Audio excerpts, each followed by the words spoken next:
Now, let's bring you this one. We are a society that continues to wound itself. These are the words of the CEO of the Nelson Mandela Foundation, Sello Hatang.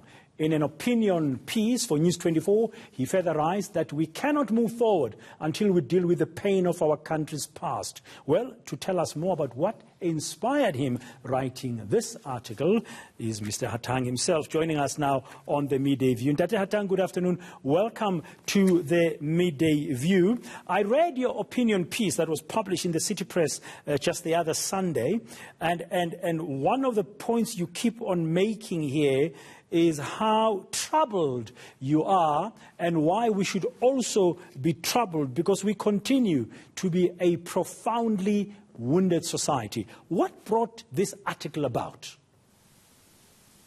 Thank you so much, Ntate Moyane. You know, one of the things that I observed in Zandspruit recently with the burning to death of 8 people was how children were moving along in that area and just having experienced such trauma. They continue as if all is normal. They get to school, they share stories about what transpired, and even sharing the gory detail of what transpired. That kind of trauma, I started just thinking back to my days as a young man back home, Kokuma, where you'd experience someone being killed, and you move on, and as if that was normal. Much later, a woman, an oldish woman who was mauled by dogs, police dogs, as they were set on us as young people as we were marching in Klerksdorp. And you see this old woman being mauled by dogs. And I started thinking back that if that trauma still lives with me today, I wonder about the children of Zandspruit who experienced that. What will happen in the future as they saw what they saw today? We then woke up to a story in Mpumalanga, in Witbank, where you then have parents, black parents and white parents at each other's throats. Again, because of the struggle of reconciliation and forgiveness, a journey that we still have to travel, but the one that I don't think we are ready to then do fully. So the level of woundedness, from what you are saying, using this morning's example where black and white parents were at each other's throats, literally, outside a school of all places in Emalahleni, in Mpumalanga, and the Zandspruit example that you're using just signifies how deep the trauma goes. But there have been efforts, for example, to reconcile races in this country, and there have been efforts to improve the socio-economic conditions of the poor, addressing poverty and inequality. But seemingly, we're not going anywhere. I don't think enough has been done, Ntate Moyane, and I say so with due respect to the Truth and Reconciliation Commission process, and with all the respect to Kulumane Support Group, for example, which has been advocating for rights of those who have violated. I also say it with all due respect to many other organizations, civil society, and also government efforts, from the Presidential Fund to the Justice Funds that have been made available, Truth and Reconciliation records that are in the National Archives. All those are efforts. It's a tapestry of things that have been done. But I don't think knitting it together has been very neat.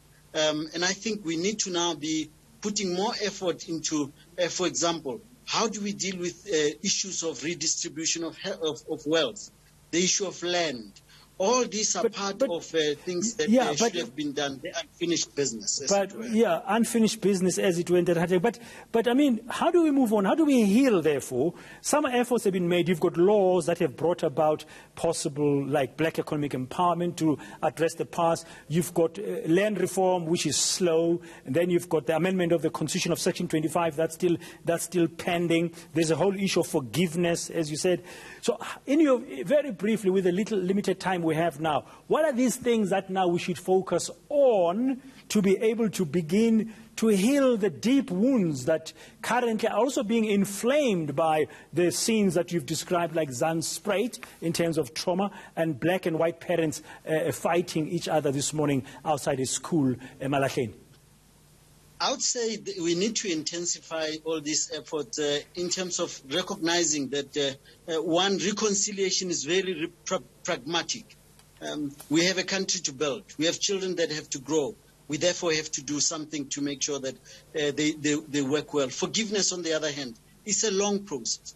And it's then hampered by how we have people who divide us on a daily basis. Those who divide us need to then be people that we try and deal with as a nation, to say maybe it's not time for you to be dividing us. And I think practically, some of the things that we could do is work with the Department of Justice, for example, as the Nelson Mandela Foundation, Khulumani Support Group, join efforts so that we can then begin to raise questions that need to be raised, but answer some of the difficult questions around making sure that our nation progresses.